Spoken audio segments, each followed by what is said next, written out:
Sa ngalan ng Ama, ng Anak at ng Espiritu Santo. Amen. Happy Easter sa inyong lahat.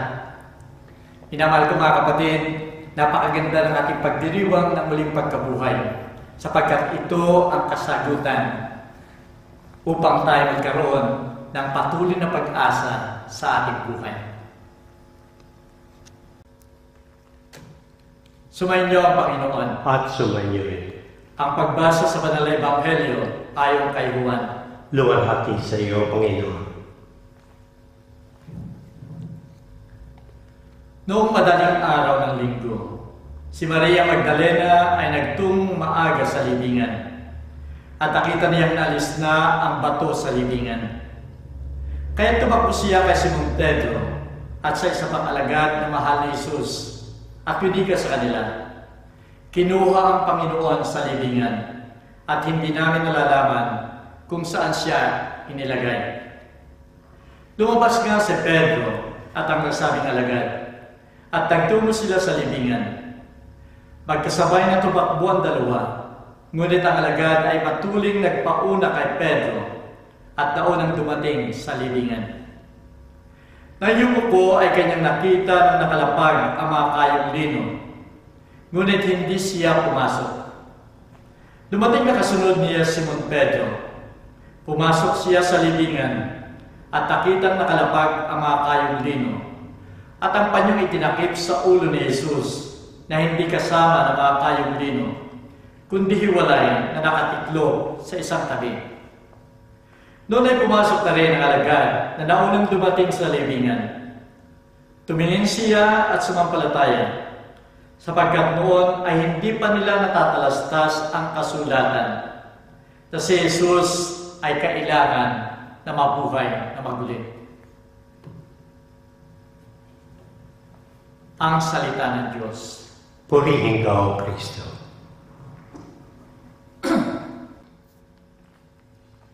Minamahal ko mga kapatid sa pananampalataya, ang pag-asa ay napakahalaga sa buhay ng tao. Ito'y napakahalaga sapagkat dito nakasalalay na dapat siyang magpatuloy sa kanyang pamumuhay.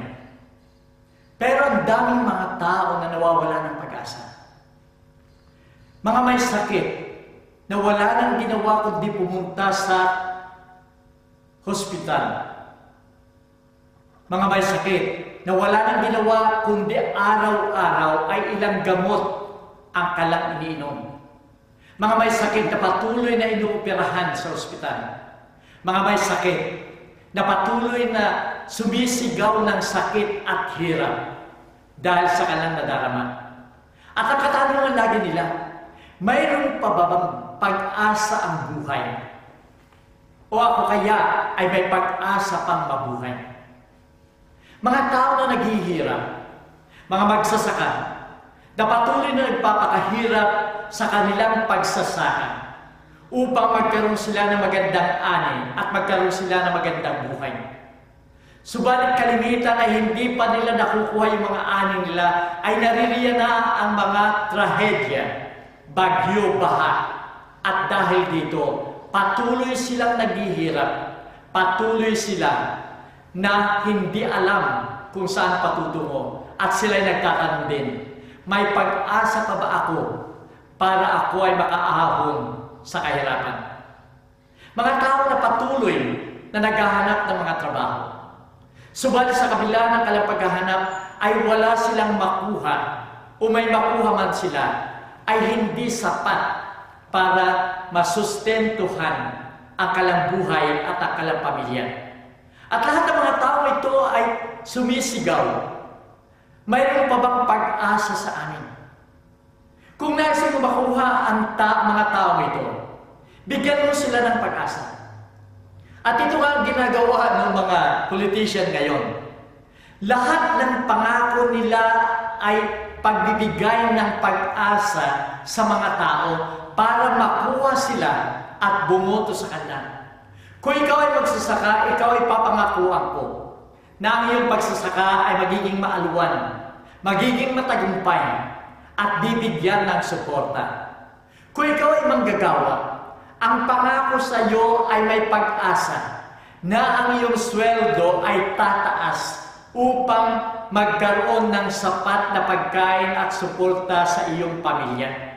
At kung ikaw ay may sakit, ang pangako nila ay magandang hospitalization, magandang tulong upang ikaw ay guminhawa. Minamahal kong mga kapatid, ang lahat ay ito'y pangako na nagbibigay ng pag-asa. Pero ngayon sa linggong ito ng muling pagkabuhay, ang muling pagkabuhay ng ating Panginoon ang siyang tunay na magbibigay lamang sa atin ng kasagutan sa lahat ng ating nararanasan. Siya magbibigay ng kasagutan at magbibigay ng pag-asa sa lahat ng nangyayari sa ating buhay na ito. Nakita natin ang ating Panginoon na siya ay muling nabuhay. Siya ay naghirap, siya ay namatay, subalit siya ay muling nabuhay. Napagtagumpayan niya ang lahat. Kaya't siya lamang ang may karapatan na magsabi na siya magbibigay ng pag-asa sa atin, sapagkat ito isang patunay na siya nga ay tunay na Diyos. Siya ay tunay na Diyos, sapagkat walang sino man sa atin, kahit sinong nilalang, ang makapagsasabi na nagawa niya sa kanyang sariling kapangyarihan, na sa kanyang kamatayan ay siya ay muli niyang binuhay yung kanyang sarili. Walang ibang nakagawa noon, kundi ang ating Panginoong Hesukristo, na pagkaraan ng 3 araw, pagkaraan siya mamatay, nagawa niya sa sarili niyang kapangyarihan na siya ay mabuhay na maguli. Kahit sinong reliyon, lahat ng mga founders nila ay hindi nakapagpangako o nakagawa ng ginawa ni Jesus. Sila ay namatay at natapos sa kamatayan. Totoo nga na marami silang magagandang aral. Marami silang magagandang characteristics na magsasabing maganda yung ino-offer nila sa mga tao. Pero hanggang doon lamang. Pero yung pag-asa na malalampasan mo ang lahat hanggang kamatayan, ang nakapagbigay lamang niyan ay ang ating Panginoong Jesucristo.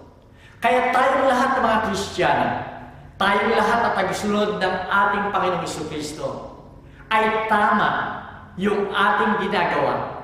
Tama yung ating pagsunod sa ating Panginoon, sapagkat siya ay tunay na Diyos para sa atin. Ngayon ay patunayan natin ang pagiging Diyos ng ating Panginoon. Sapagkat lahat ng gustong sumira sa Christianity, ang una na dapat nilang sirain ay yung resurrection, yung muling pagkabuhay ng ating Panginoon. Sapagkat kung masisira nila yung paniniwala nating mga Kristiyano sa muling pagkabuhay ng ating Panginoon, masisira ang lahat para sa atin. Sinasabi nga ni San Pablo sa kanyang unang sulat sa mga taga-Corinto, chapter 15, verse 14. Sinasabi niya, kung hindi nabuhay na maguli ang ating Panginoon, wala tayong ipangangaral sa tao at hindi tayo dapat sumunod sa ating Panginoon. Pero dahil siya ay muling nabuhay, siya ay tunay na Diyos at dapat lamang ipangaral sa lahat ng tao. Tingnan natin yung mga arguments noong mga tao na kalaban ng Kristyanismo. Ang una sinasabi nila, si Jesus ay hindi Diyos sapagkat siya ay hindi tunay na namatay, kaya't hindi siya nabuhay. Minamahal ko mga kapatid, siya ay tunay na namatay. At sinasabi nga dito, sa kanyang kamatayan, nang siya ay nakabitin na sa krus, siya ay sinibat ng isa sa mga kawan. Sinibat sa tagiliran. At dito ay dumaloy ang tubig at dugo.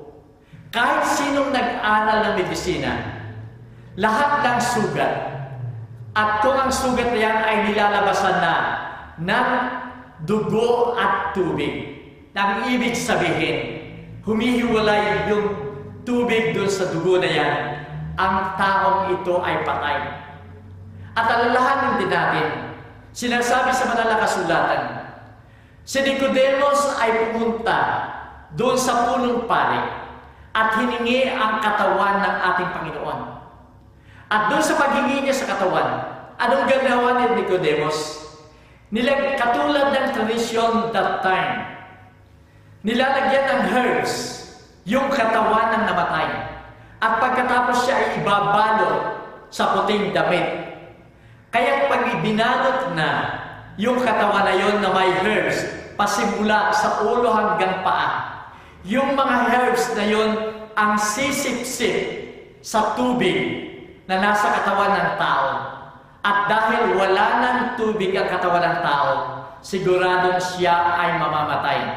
Kaya kung hindi siya namatay sa krus na yan, siya ay mamamatay doon sa kanyang libingan. Kaya kung makikita natin doon sa, pumunta kayo sa mga pilgrimages, lalong-lalo na sa Italy, sa Rome, yung mga mummies na balot ay makikita nyo, halos ang kanilang makikita mo lamang ay yung balat at buto sapagkat ang tubig ay wala na, nasipsip na ng mga herbs na inilagay sa kanila. Ang isa pang argument na sinasabi nila, ang ating Panginoon ay namatay na, pero hindi siya muling nabuhay. Minamahal ko mga kapatid, napakaliwanag sa banal na ebanghelyo ngayon. Nang dumating si Maria Magdalena doon sa libingan, yung batong napakalaki ay wala na, bukas na, naigulong na sa isang tabi. At nakita niya wala ng laman yung libingan. Ang naroon lamang ay yung damit ng ating Panginoon nang siya ilibing, at yung panyo na nakalagay sa kanyang ulo nang siya ilibing. Kung sinasabi dito na siya ay hindi muling nabuhay, nasaan ang ating Panginoon? Sinasabi ng mga against sa ating Panginoon, dahil nung gabing yon nang siya ay nilibing, nagkaroon ng isang napakalakas ng earthquake. At dahil sa lindol na yan, bumukas yung lupa.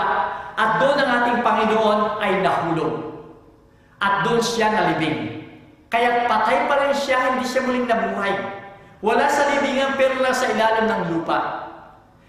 Minamahal ko mga kapatid, nang dumating si Pedro at yung isang alagad, kasama si Maria Magdalena, nakita nila napakaliwanag sa banal na ebanghelyo ngayon na naroon yung damit ng ating Panginoon. Naroon yung panyo na nakatakip sa kanyang ulo. Anong sasabihin niya? Sasabihin ba ng ating Panginoon, okay, may lindol pala. Aalisin ko muna itong damit ko, ako ay papasok sa lupa, at may iwan yung damit ko dito. Kaya ang ating Panginoon ay hindi doon pumasok sa sinasabi nila na bumukay yung lupa sa libingan at nahulog ang ating Panginoon. Ang isa pang argument na sinasabi nila, binigyan nila ng bribe, usuhol yung mga sundalo. At sinabi nila, sabihin ninyo sa mga tao na nang kayo ay natutulog na ay dumating yung mga alagad at ninakaw nila ang katawan ng ating Panginoon. Kaya hindi siya muling nabuhay. Sinasabi nga ni St. Augustine, ito ang pinaka-stupid na argument na ipipresent mo sa mga naniniwala kay Kristo. Sapagkat kung sinasabi ng mga sundalo na sila'y tulog, bakit sila matutulog ay sila'y bantay? Yun ang katungkulan na magbantay, hindi dapat sila matulog.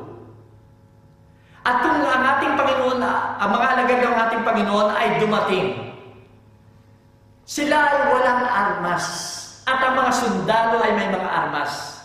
Kaya hindi nila pwedeng ibigay yung katawan ng ating Panginoon. Kaya ito'y nagpapatunay lahat na ang ating Panginoon ay namatay at muling nabuhay. At dito nagpapatunay na siya nga ay tunay na Diyos. At kung siya ay tunay na Diyos, siya ang ating pag-asa sa lahat ng nangyayari sa ating buhay. Ito man ay sakit, ito man karamdaman, ito man ay mga problema sa ating buhay. Tayong lahat ay may kasagutan sapagkat narilito ang ating Panginoon na nagbibigay ng pag-asa. Kung tayo nahihirapan, magtiwala tayo, humingi tayo ng tulong sa Kanya. Minamahal ko mga kapatid, ano ang dapat nating gawin upang tayo rin ay makasama sa muling pagkabuhay ng ating Panginoon? Alalahanin natin, ang ating Panginoon sa Kanyang sariling kapangyarihan at kakayahan ay muling nabuhay physically. Tayo rin, kaya nating tulungan ang ating sarili para mabuhay spiritually. Sa ating mga buhay pananampalataya, pwede nating tulungan ang ating sarili upang tayo ay magbago at magkaroon ng panibagong buhay. Alalahanin natin, ang nakitang bato ni Maria Magdalena ng gabing yun sa libingan ng ating Panginoon, naalis na. At dahil dito nakita niya, muling nabuhay ang ating Panginoon. Kung ang pag-aalis ng bato ay isang tanda ng muling pagkabuhay ng ating Panginoon, ganon din ang gawin natin sa ating sarili. Spiritually, tanggalin natin yung mga bato na yun na dumadagan sa atin para hindi tayo o nahihirapan tayo sa ating pagbabago. Tanggalin natin yung bato ng katamaran na ayaw nating sumamba kung linggo at magdasal. Katamaran na ayaw nating tumulong sa kapwa. Tanggalin natin yung makasarili nating bato na siyang nagiging dahilan upang ang ibang tao, lalong-lalo sa ating pamilya, ay naghihirap sa pakikisama sa atin. Tanggalin natin yung bato na napakabigat sa ating mga puso, na ayaw nating magpatawad, ayaw nating tumanggap dahil sa mga nangyari sa atin sa nakaraan. Tanggalin natin ang lahat ng mga ito upang tayo rin ay mabuhay na maguli. At sa buhay pagkamuling yan, naririyan ang tunay nating pag-asa upang bumangon at muling mabuhay. Minamahal ko mga kapatid, kaya nga sa linggo ito ng muling pagkabuhay ng ating Panginoon, marami pa tayong maaring sabihing bato na nagpapabigat sa atin. Isipin natin sa misa nito, tanggalin natin ang mga batong yan, anuman, mabigat man, o yan ay magaan. Tanggalin natin kung ito'y nakakasagabal sa ating muling pagkabuhay at sa pagkakaroon ng pag-asa at tunay na kaligayahan para sa atin. Minamahal ko mga kapatid, ito ang tunay na muling pagkabuhay. Ito ang tunay nating pag-asa. Happy Easter! At naway pagpalain kayo ng mga pangyarihang Diyos na muling nabuhay sa ngalan ng Ama, ng Anak, at ng Espiritu Santo. Amen.